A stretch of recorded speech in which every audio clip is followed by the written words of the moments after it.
Assalamualaikum warahmatullahi wabarakatuh. Saudara-saudara, rekan-rekan pembudidaya yang saya hormati dimanapun berada. Hari ini Senin 6 Juli 2026. Saya berada di salah satu kawasan pertambakan tradisional di Desa Wiringtasi, Kecamatan Supa, Kabupaten Pindrang. Saudara-saudara yang saya hormati, seperti kita tahu bahwa 5 tahun terakhir ini produksi udang dari tambak-tambak tradisional itu cenderung mengalami penurunan.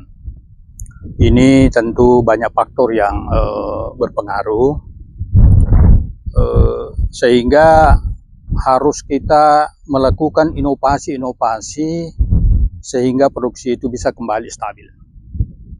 Saudara-saudara yang saya hormati, salah satu hal yang perlu kita melakukan inovasi-inovasi adalah bagaimana meningkatkan kualitas benur yang kita tebar itu.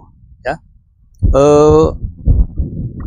seperti kita tahu bahwa benur yang kita tebar di tambak itu sebelumnya dipelihara di hatchery, di mana di hatchery itu dirawat dengan baik, dipelihara dengan baik, dikasih makan yang cukup bergizi.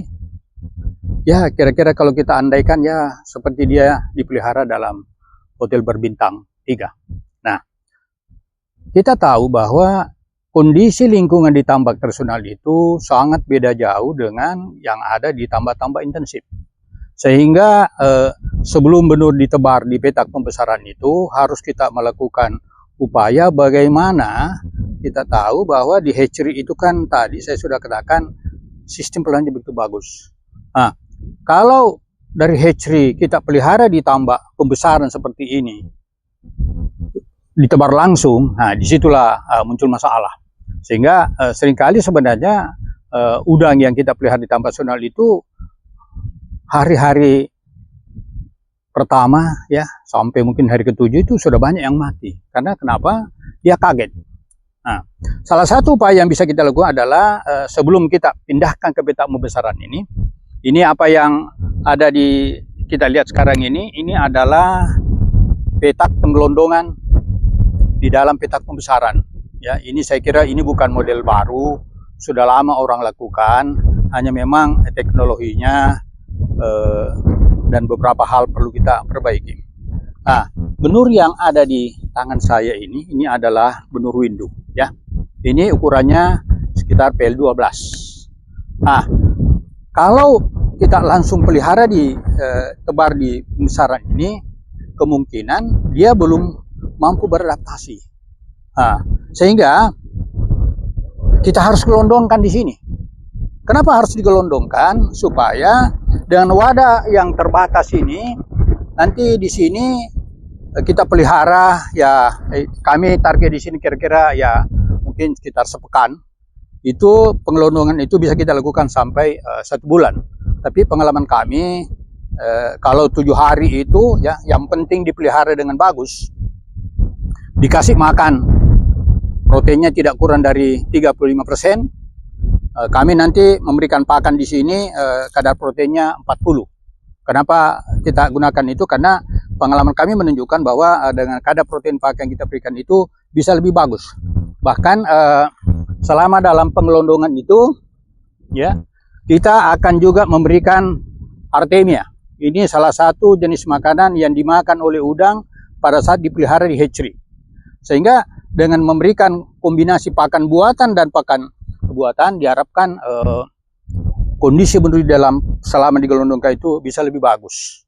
Ya, dosis yang kami berikan itu mengacu kepada sistem blend feeding itu adalah 2 kg per 100.000 benur per hari. Di mana biasanya setiap 4 atau 5 hari jumlah makanan yang kita berikan itu kita tambah 10% karena ukuran udang juga bertambah besar. Itu biasanya dikasih makan minimal 3 kali sehari. Ya, bahkan lebih bagusnya itu sampai 5 kali. Tapi mungkin karena satu dan hal ada yang tidak bisa, ya, ada yang tidak bisa. Nah, saudara-saudara yang hormati, dengan melakukan pengelondongan seperti ini ya dalam masa waktu tertentu diharapkan kualitas benur itu setelah dipindahkan nanti ke petak pembesaran itu sudah bagus, ya sudah bagus, sehingga diharapkan nanti setelah melakukan penggelondongan itu kualitas benur bisa prima. Apa keuntungannya kalau kita melakukan penggelondongan? Yang pertama, ya benur secara bertahap beradaptasi dengan lingkungan. Yang kedua, kalau ada apa-apa, ya kalau ada apa-apa dengan benur yang kita gelondongkan itu, misalnya satu dan hal ternyata banyak yang mati. Ini mungkin tiap hari kita bisa lihat di sini. Kalau memang ternyata benurnya sedikit yang hidup, ya kelihatan di sini. Jadi kita bisa susul. Mungkin kita hanya rugi waktu sekitar 2-3 pekan. Tapi kalau dibandingkan misalnya kalau kita tabar langsung di sini, misalnya 100.000, ya 100.000 ini kita akan tabar di 4 hektar di sini. Ada apa-apa dengan benur, kemungkinan besar hanya bisa terdeteksi bahwa ternyata banyak yang mati itu setelah berbulan-bulan. Berarti kan kita rugi waktu. Tapi kalau kita gelondongkan ternyata ada apa-apa, ya paling kita rugi 2-3 pekan. Ya, saya kira itu yang yang perlu kita sampaikan, bahwa produktivitas tambak tradisional ini hanya bisa ditingkatkan dengan melakukan inovasi-inovasi, ya. Nah, selama dalam pemeliharaan dalam petak pengelondongan ini penting kita periksa, ya. Ini adalah alat pengukur suhu, ya. Ini termometer batang. Saya menyarankan yang kita beli ini adalah yang bagus. Ini adalah buatan Jepang. Ada dijual di pasaran itu harganya sekitar 20.000, 25.000 sampai 30.000. Tapi biasanya menurut pengalaman saya itu tidak akurat. Nah, kalau yang model begini buatan Jepang ini saya kira sudah bagus, ya. Hal yang kedua adalah garam, ya. Garam salinitasnya ini juga alatnya ini buatan Jepang juga. Ini harganya di pasaran mungkin sekarang ini sekitar 5 jutaan.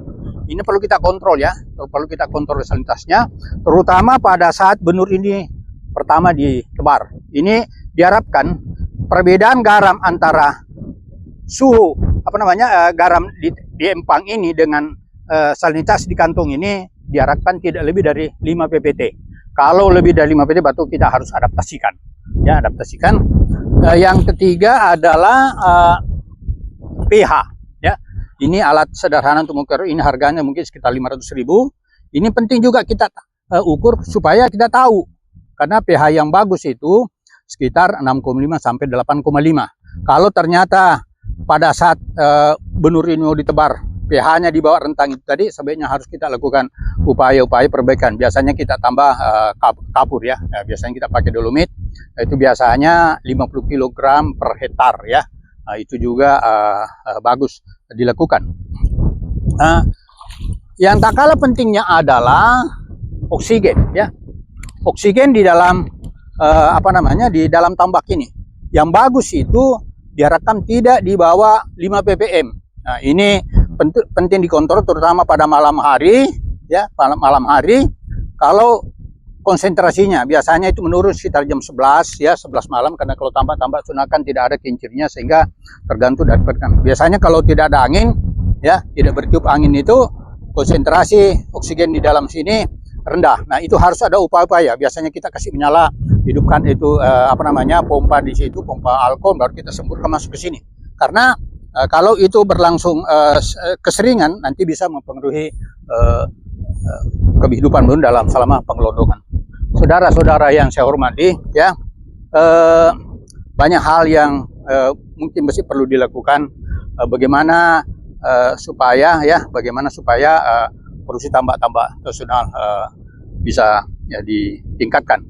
Saudara-saudara yang saya hormati, mari kita bergandengan tangan, menyatukan gerak langkah, tak berhenti berinovasi, bagaimana usaha budidaya tambak tradisional ini bisa kembali stabil sama halnya dengan tahun-tahun 90-an.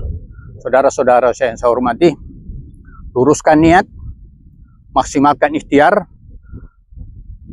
baru bertawakal kepada Allah Subhanahu wa Ta'ala. Sering mungkin kita dengar rezeki di tangan Tuhan,